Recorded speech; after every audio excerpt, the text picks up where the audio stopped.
자, 그러면 오늘은 앵커 브리핑을 통해서 오늘 사실 또 빅 이벤트가 굉장히 많았습니다. 삼성전자, SK하이닉스, 그리고 LG 엔솔도 컨퍼런스 콜을 했고 새벽에는 또 테슬라가 컨퍼런스 콜을 했습니다. 어떤 내용들이 나왔는지 오늘 이 슈퍼 컨콜데이라고 제가 이름을 붙여봤는데 슈퍼 컨콜데이를 제가 정리해드리도록 하겠습니다. 함께 보시죠. 자, 일단은 가장 궁금했던 SK하이닉스의 실적을 확인을 해보겠습니다. 실적 발표하고 나서 컨퍼런스 콜을 진행을 했는데 여기서도 뭐 여러 가지 이야기가 나왔습니다. 일단은 실적부터 체크를 해볼게요. 매출은 어제 제가 말씀드렸죠. 시장에서 예상했던 게 한 30조 8천억 원 정도일 것이다. 이것도 많은데 이거보다 훨씬 더 많이 나왔습니다. 32조 8,200억 원 넘게 매출이 찍혔습니다. 전년 동기 대비해서 66% 증가한 수준이었고 영업이익은 16조 원 정도를 예상을 했었는데 평균적으로 자 보시죠. 19조 1,670억 원이 나왔습니다. 자, 이 19조 1,600억이면은 삼성전자의 지난 4분기 영업이익과 거의 비슷합니다. 삼성전자가 20조 조금 넘게 나왔잖아요. 근데 삼성전자가 가전, 디스플레이 뭐 이런 거를 제외하고 나면 확실히 SK하이닉스의 영업이익이 반도체 쪽에서 훨씬 많이 나왔다라는 것을 다시 한번 증명을 해줬습니다. 자, 이렇게 실적 발표하고 난 후에 실적은 어제 나왔죠. 어제 나왔는데 오늘 컨퍼런스 콜이 이제 진행이 됐습니다. 여기에서 많은 이야기들이 쏟아져 나왔습니다. 이번 주에는 뭐 실적 숫자도 중요하지만 컨퍼런스 콜에서 각 기업들이 어떤 얘기를 하는 것인가를 잘 살펴보셔야 되는데 자, 일단은 뭐 HBM4가 이제는 우리의 주력이다. SK하이닉스 HBM4에 최우선이고 집중하고 있다라고 이야기를 했습니다. 이러면서 뭐 여전히 많은 뭐 엔비디아, 마이크로소프트, 구글 이런 기업들, 하이퍼 스케일러들이 여전히 SK하이닉스의 HBM을 가장 최선호하고 있다라고 이야기하면서 그러면서 지금 이런 수요에 발맞춰서 생산을 극대화하고 있는 중이지만 그래도 이들의 요구 수요를 100% 충족하지를 못하고 있다. 그런 상황이기 때문에 여전히 HBM 시장에서는 우리가 압도적인 우위를 가지고 있다. 이런 압도적인 우위를 계속 유지해 나갈 것이다 라고 이야기를 했습니다. 뒤에 뭐 삼성전자가 따라오고 있다라고 하지만 여전히 SK하이닉스가 HBM 시장에서 앞서가고 있고 HBM4도 많은 하이퍼스케일러들이 SK하이닉스 걸 원하고 있다라고 이야기를 했고요.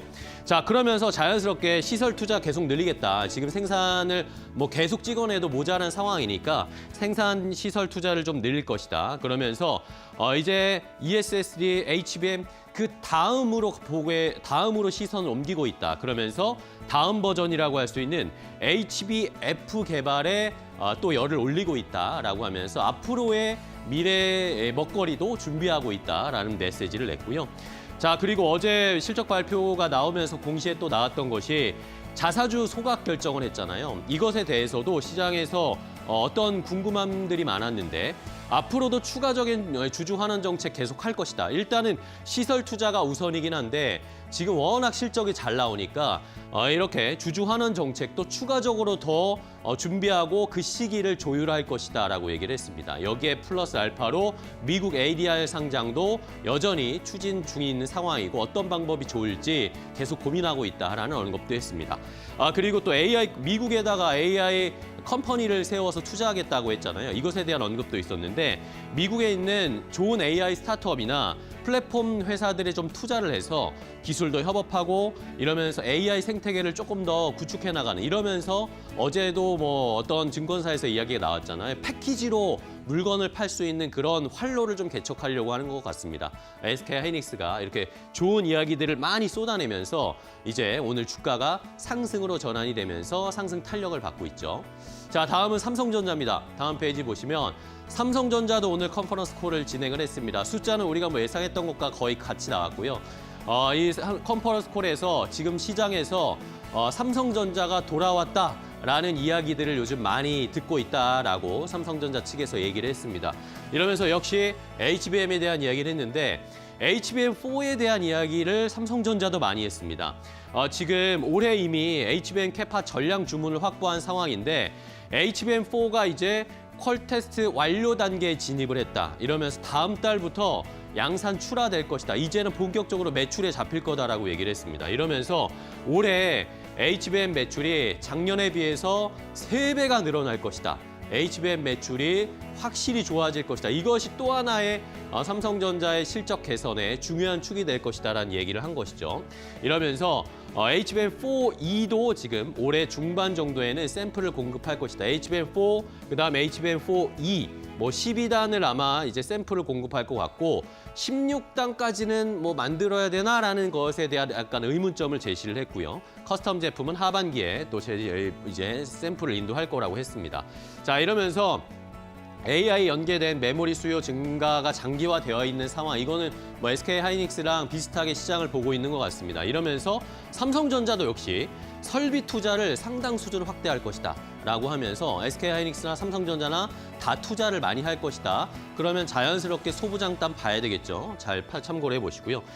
또 재밌는 것이 로봇에 대한 이야기를 했습니다. 그러면서 올해는 휴머노이드가 성과를 낼 거다. 이렇게 하기 위해서 많은 준비를 하고 앞으로 올해 주력을 할 것이다라고 했습니다. 그러면 자연스럽게 로봇 쪽에서도 뭔가 성과가 나고 실적이 찍힐 수 있을까? 오늘 뭐 레인보우 로보틱스 엄청 오르고 있죠? 이런 것들도 연관이 되어 있는 것이고요. 파운드리에 대한 얘기도 있습니다. 파운드리 2나노 수주를 이미 뭐 좀 받고 있는 상황이어서 전년 대비해서 성장할 것이다. 작년에 파운드리가 어느 정도 뭐 적자였는지를 좀 체크를 해봐야 되겠지만 전년 대비해서 130% 이상 성장할 거 기대된다. 그러면 파운드리도 흑자 전환될 수 있죠. 이런 것들도 역시 삼성전자의 실적 개선에 중요한 축이 될 것으로 보입니다. 삼성전자 오늘은 뭐 주가가 아직은 약한 상황인데 추이를 더 지켜보도록 하겠고요. 자, 다음은 미국 쪽으로 좀 가볼까요? 테슬라도 실적 발표하고 컨퍼런스 콜을 했습니다.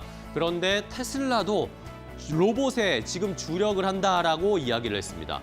일론 머스크가 테슬라 모델 S와 모델 X를 이제 생산을 안 하겠다라고 했어요.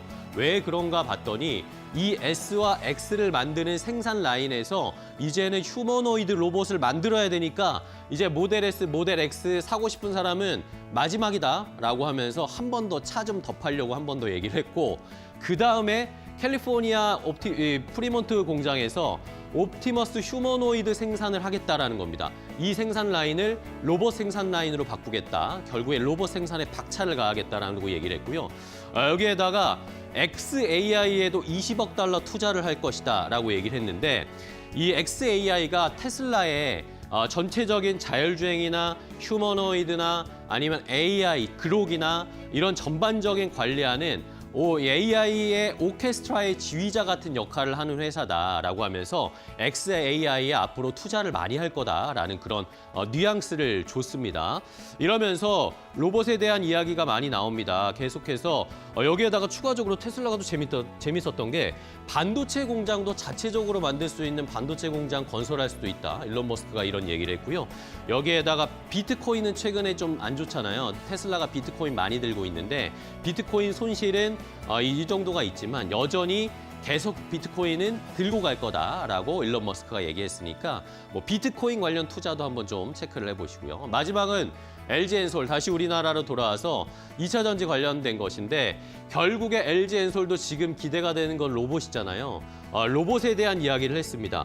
한국, 미국, 중국의 로봇 기업들 탑 티어들과 지금 협력을 하고 있고 이 회사들의 배터리를 공급하고 있다라는 언급을 했습니다. 뭐 물론 오늘 주가는 안 올라가고 있지만 확실히 지금 로봇에 대한 배터리 공급 이야기들 생각을 해볼 수 있고요.